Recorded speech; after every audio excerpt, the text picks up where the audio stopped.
Okay, we just watch cerita Blood Brothers Badan Naga, movie baru Syafiq Yusof dengan Abhilash Chandra.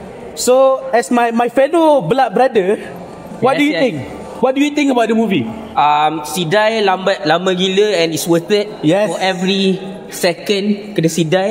Yeah. That movie 9.5 for some reason, I don't know, something like that. Oh my god, it's so fun. It's like it keeps reminding you the title of the movie in a good way. Betul. Yeah, Badan Naga betul tak Hadi?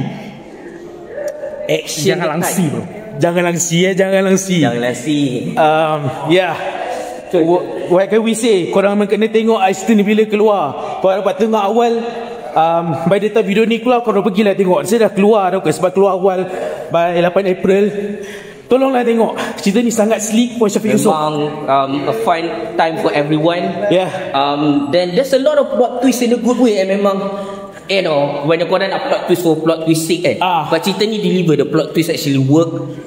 Twists, a lot of them. It's really good. Yeah. Oh my god. And the action's tight.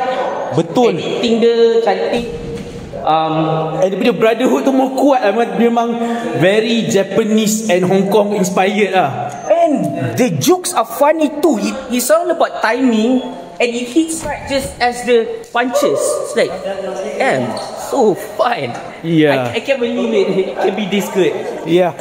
Okay, kita nak try catch maybe apa orang kata, the press conference kot. So okay, please watch this.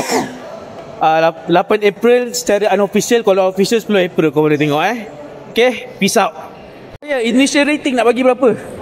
I don't know, 9.3 out of 10. I don't know. I give initial rating 9. Yeah. Okay, bye bye.